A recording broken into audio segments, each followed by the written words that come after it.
1. Which among the following statements is true? A. Quantity of stored supply to vessels during its stay in customs territory need not be recorded on goods declaration. B. Stores for consumption include goods for use by crew on board vessels even if not sold. C.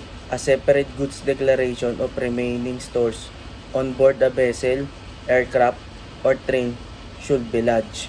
Or D. None of the above. 2.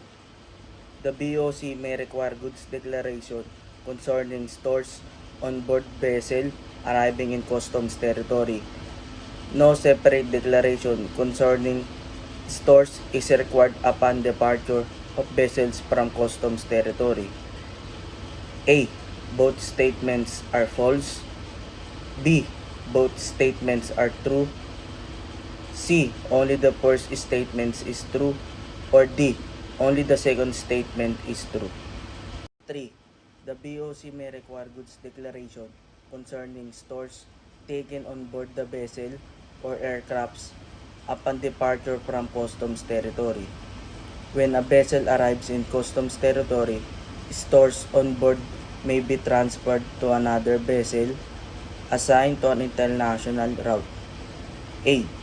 Both statements are false. B. Both statements are true. C. Only the first statement is true. Or D. Only the second statement is true. 4. When a vessel arrives in the customs territory, stores on board shall A. Be clear for consumption or placed under another customs procedure. B. Be transferred to another vessel assigned to an international route. C. A or B. Lastly, letter D. A and B. 5. Which among the following is or are stores exempt from duties and taxes? A.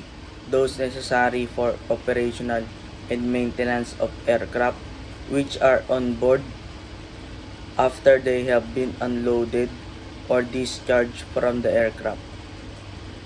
B. All stores for consumption by crew imported as provision on international express vessel. C.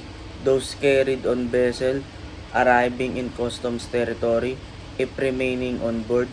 Or D. All of the above.